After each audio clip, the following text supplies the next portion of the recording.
HOD of Department of English, Patna University, madam, for inviting me for this Bible session.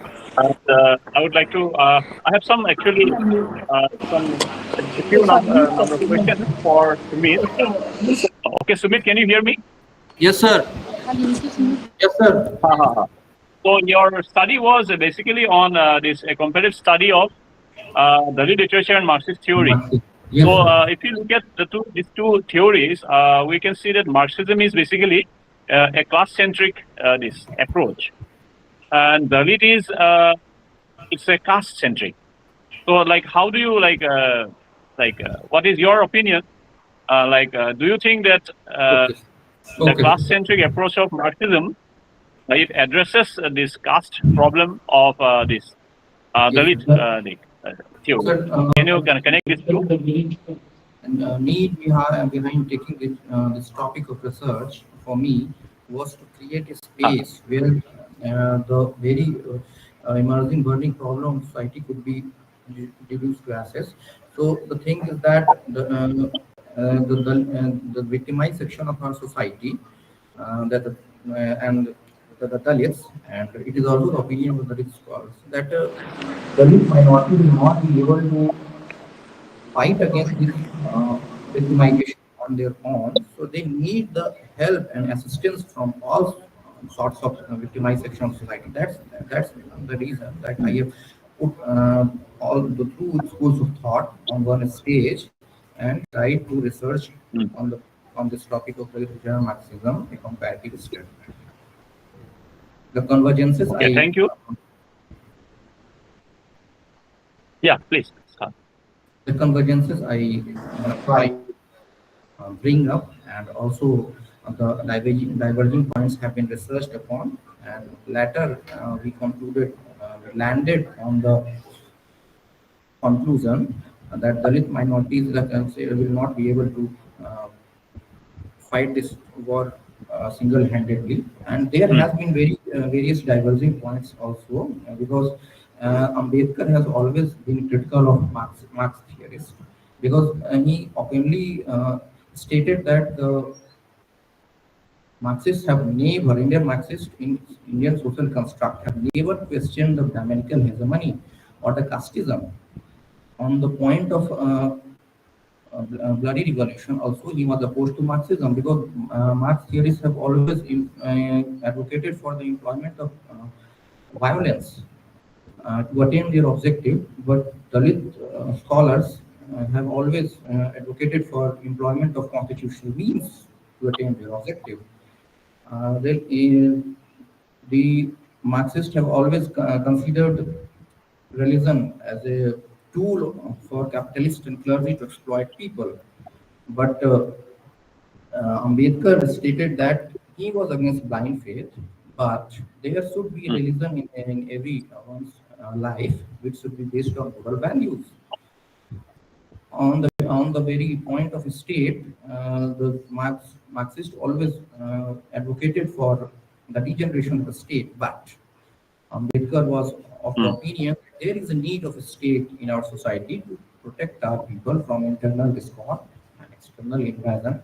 So all these points have been researched, and after the very research I put forward, there has been some diverging aspects, there has been some converging aspects, but lastly, I want to say that for the betterment of the marginalized section of society, there is a vast need for condensing both the schools of thoughts on one space, so that the great minorities will get the support of the Marx theorists and other working class to attain their objective of liberation and emancipation from humiliation, and to fight against the power structure of society. Okay, Sumit, thank you. You've clarified this issue very nicely. And I would also like to say that this is a very interesting comparison that you have made in your study. And I have one more question to ask. Like, did you face any methodological challenges, like when you made this comparison between this socio-political theory of Marxism and a literary movement like Dalit literature? So, did you face any challenges during this comparison? And if you face any methodological challenges, can you just tell us some of them? So textual analysis I have employed as a method. So the textual analysis of several books like Sankumar Limbale's Words and Psychic of Literature, Arjun Dangle sir's Poison Dead, Raj Kumar sir's Dalit personal narratives, Karuku by Wama Faustina, I Am Among Elephants by Sultan Lines. Books. Sir, actually, I couldn't find any sort of challenge at so because that ideological instinct of both the schools of thought was very clear that there has been some diverging points, there has been some converging points, and after researching on the intersecting spaces of the two schools of thought, I found that it is very clearly mentioned that we conclude West ultimately at the same land, we land at the same conclusion that there there is a need, last need of condensing both the schools of thought on the same platform so that to attain the very reason behind this research has been victimization and to liberate from victimization of the Dalit and marginalized section of society. So there is a need of the condensing of the schools of thought. Hmm. Okay, thank you. So finally, I just like to conclude with one last it's not a question actually. I just want to know. Can you what do you feel are the most urgent areas for future research in this particular area? Do you think that these are the different areas which should be addressed in future research? So something that you could not include in your study, and some other new researcher may take up as their subject of research. Any area that you'd like to suggest? Yes, sir. Actually, both these schools of thought, the intersection spaces of the schools of thought is a very vast area to be researched upon. And that's why there has been a scope of exhaustive study. I tried my best to put forward, to give my best to research on this very topic of intersecting spaces of both the schools of thought. And for the future researchers too, there is a very high scope and vast scope for research on this space because ultimately we are contributing to the society, to the humanity, and for the sake of humanism, this very topic of research we are going to. Going to. So for the other researchers too, there is a exhaustive space for vast research on this topic because very least amount of research has been done on intersecting spaces of both the schools of thought. Okay. Thank you for answering all my questions, and I'd like to congratulate you on your successful completion of PhD. Thank you very much, sir. I would also like to congratulate John, sir, for successfully supervising your scholar. Thank you. So thank you so much, all the organizers and madam, especially madam, the head of the Department of English, Patna University, madam, for giving me this opportunity to be here today. So it was my pleasure to be all of you with all of you. Thank you so much. Thank you very much. Thank you, Dr. Dole. We'll be contacting you for the reports. We'll send the documents, scanned copies. So, and one or two other documents also very soon. So we continue with the question answer session. And now I request the supervisor to put questions to Sumit. Dr. Nati Ahmed John. Sumit. Yes, sir. Yeah, hello. Sumit. Yes, sir. This side, down here. Yes. You defended the previous questions to much level of satisfaction. I have a question. You have discussed the book Ants Among Elephants. Okay. So, what textual content did you find which did lend itself to Marxist interpretation and to the Dalit ideology? Can you Sir, cite some incidents or some characters yes, yes, sir. Why from not? Ants Among Elephants, which was the major text of your? It Please has speak into been the mic. Mic. very pioneering book. It has very clearly uh, put forward the very state that is Dalit goes through by his life and the struggles that he faced while his childhood, while going to an educational institution, while facing the society, while getting the jobs. It has been very thoroughly explained in that book. Satyam has been the character of this book. So he was so much uh, humiliated and accepted at all the facets of his life, at the stage of life, that latter, sir, we see that he even went to the communist platforms. Later, he started participating in evolutionary, very radical Naxalite movements, and so this is what we see that a marginalized boy, a Dalit boy, and is so much hardship faces in his life that it lends them to go with like-minded people, that is communist people of society, and later they'll also in some situation with Naxalite movements, which is a very much clear challenge to our national security.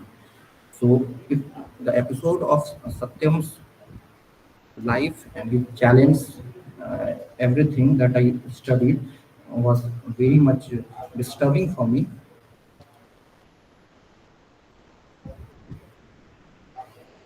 Do you see any further scope of research within the or I want to have answers to two questions. One is regarding your research gap. After doing your review of literature, what research gap was there?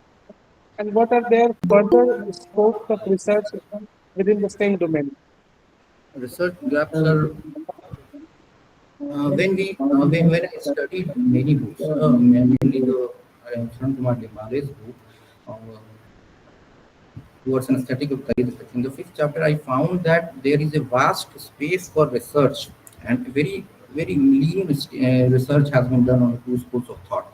Exhaustive study has not been done on the two schools of thought in the interest of society. So this gap insisted me to took this topic to take this topic for research, and also at the intersecting points, if we look at the converging and diverging spaces, we find that there is a huge need of space for research. So these are the things that uh, led me to took this topic and take this topic for research.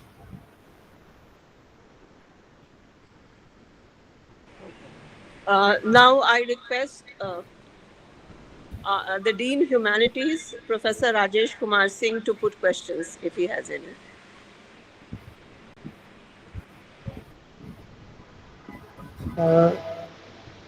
How do you think that Dalits of India and the proletariat of Marxian literature both have common feature today, because Marxian proletariat that is, I think, that the whole class of India, that is the Marxian proletariat.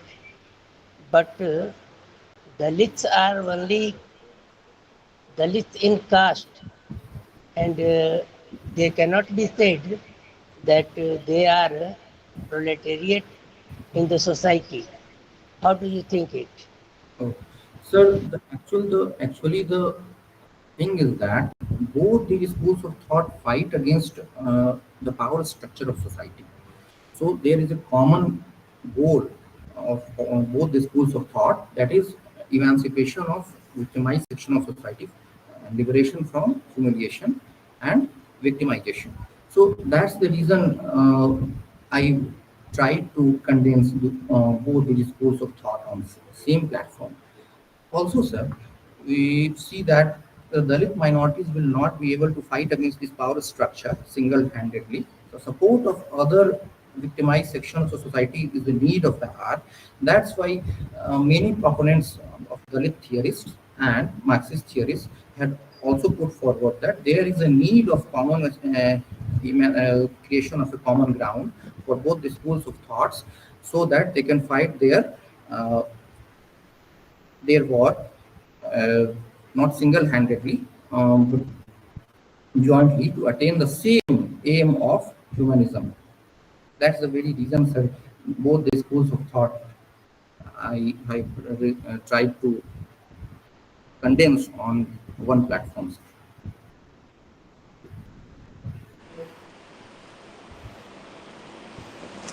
Sir, any more questions? Now I request the faculty members, particularly Professor Mita Jaiswal, Professor Arjun Kumar and Professor D.N. Sinha to put questions to Sumit.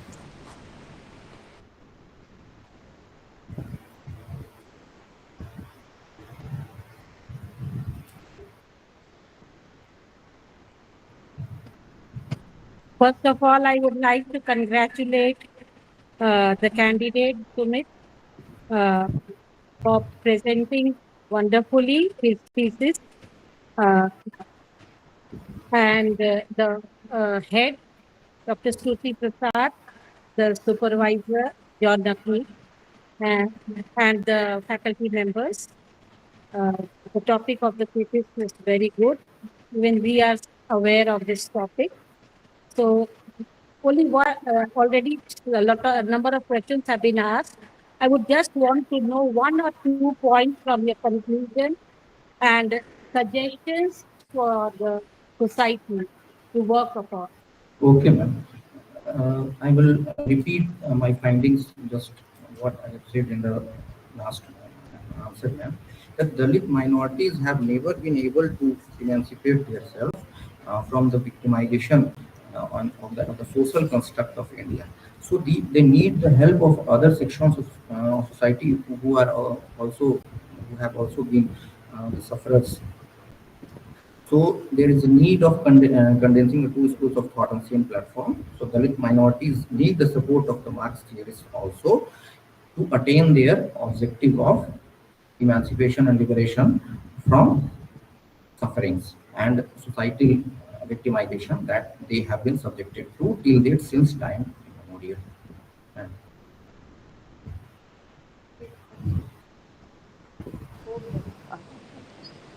Professor Arjun Kumar, any question for Sumit?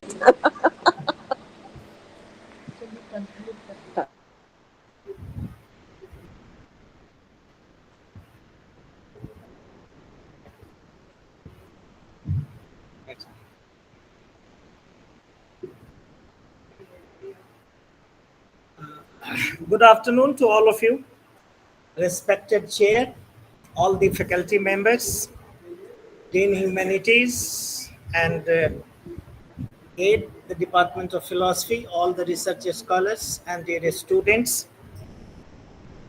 Well, Sumit has spoken well, and the assistant professor, Dr. Nakki John Ahmed, has supervised him well. This topic, in fact, is very interesting, commonly talked in the discourses of academia. Here, there are two things that require our attention.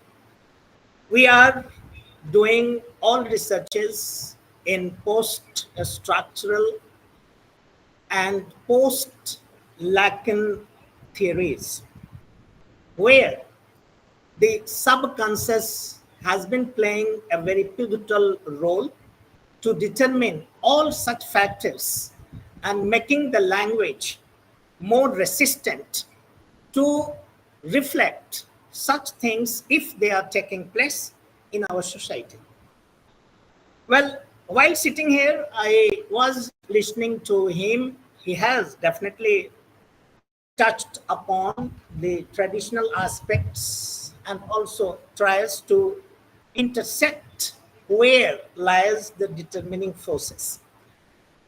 But it is required because today, if we are not taking the course to these two theories, well, because you have mentioned Sangati, you have mentioned frequently, but there is a thing that in fact becomes very important, because in the both ideologies, both theoretical aspects, we find that there is commonality, but that commonality is definitely pointing or concentrating to have the one, that is how to get freedom for the sufferers, how they can be emancipated, and how this class structure can be toppled down so that the equality could be maintained.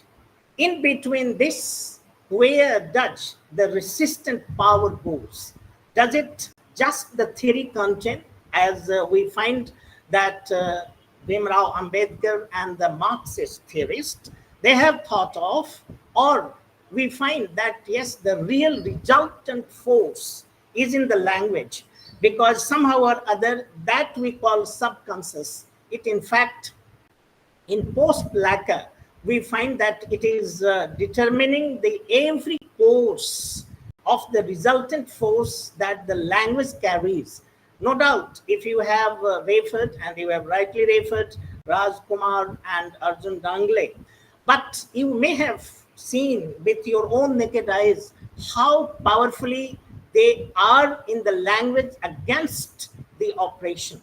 Yes, so it is theory, or it is that the subconscious that in fact is determining the goal for them, because the more the resistant we find in the language, the world in fact is taken care of.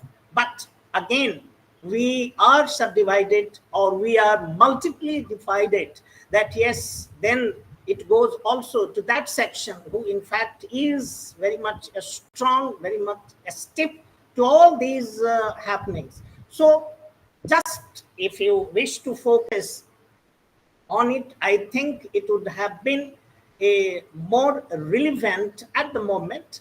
But if you have not taken care of, it's all right, because it's not just the final.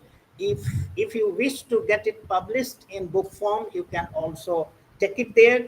So this is what I have felt. So all the best to Shumit Kumar and Assistant Professor Naki John Ahmed.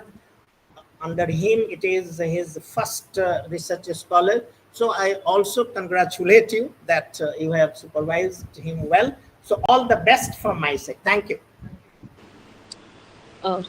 Professor D.N. Sinha, questions? All right, research scholars, Dr. Anchit Pandey, Dr. Preeti Kishore, do you have any questions for him?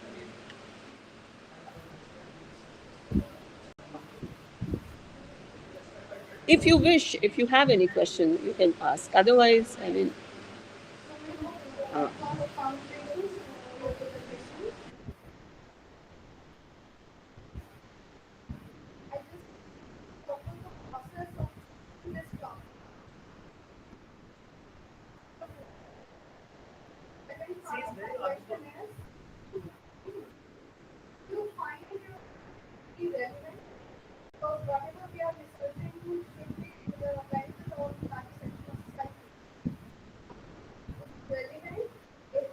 Yes, yes, ma'am, it is relevant, because the very reason behind choosing this topic was to contribute to our victimized section of society, that is Dalits and Untouchables, and for their, just I have said before also, for their liberation from all sort of victimization and the social construct that has suppressed them till date, since time immemorial. That's the very reason of my effort to bring both the schools of thoughts on one platform, so that the Dalit minorities will get the support of other victimized, other sections of society who have been victimized for other reasons, and their community will one day uh, propel them to condense themselves on the land of success, that is emancipation from humiliation. Dr. Vibhash Ranjan. Now we have research scholars and students. If you have any questions, please ask. Good afternoon, everyone. Myself, Judge Marxist stresses on material condition sufficient to account for psychological and cultural trauma depicted in Turkish narratives. Can you repeat the question again? Judge Marxist stresses on material condition. Look forward. Yes. Judge Marxist stresses on material condition sufficiently account for psychological, cultural trauma depicted in Dalit narratives. Uh, if we look at the converging aspect, then there is space for what your question was, but there are some other diverging aspects too. For the diverging aspects that I want to put forward, that Ambedkar was very much critical of the Dalit scholars, because they never questioned the Brahminical hegemony of society and the casteism, which is uh, very much true to Indian society. And on other points too, he was critical of Marxists. Like on the very point of religion, Marxists considered religion as a tool of exploitation by priestly class, but so they rejected religious aspects.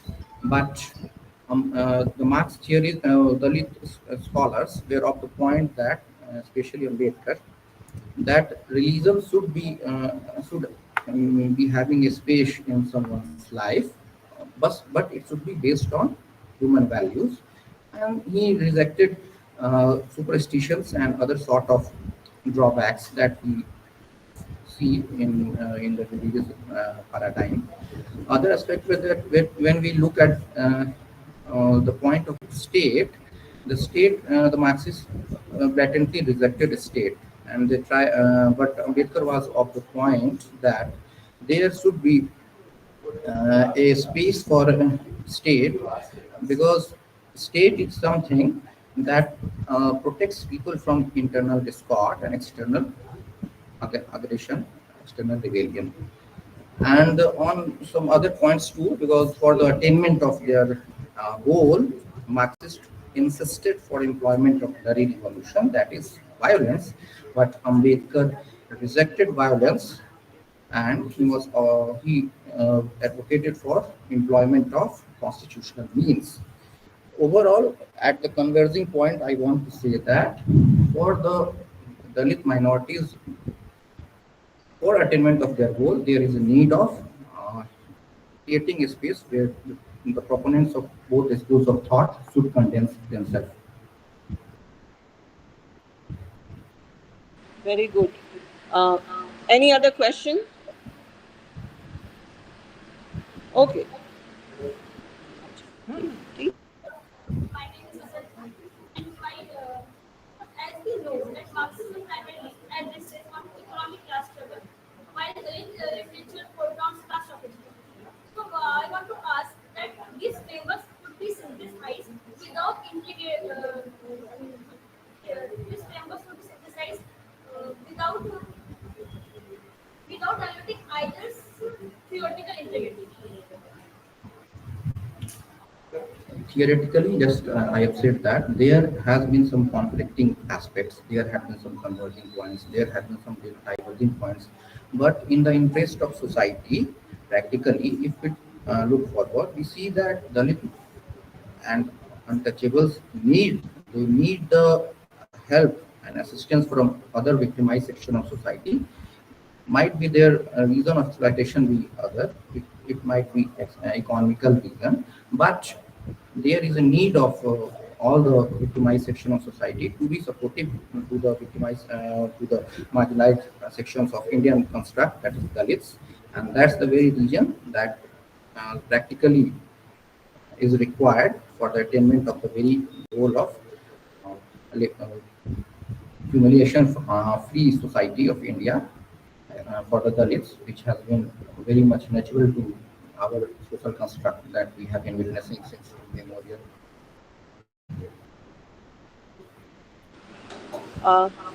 Thank you.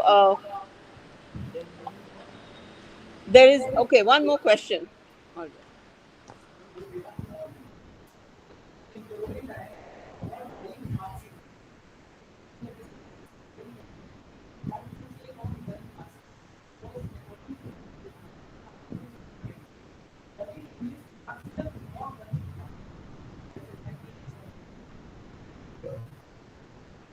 There has been very much diverging aspects between the two schools of thought. Okay, so if we see that there has been conflicting spaces between the two schools of thought, but in the interest of society, it is the need of the hour to bring the two schools of thought for the betterment of the victimized section of society. That's why I have chosen this topic. Okay. So we come to the end of the session. Thank you, Sumit, and I thank everyone present. I request Dr. Deepak Kumar Dole to congratulate Sumit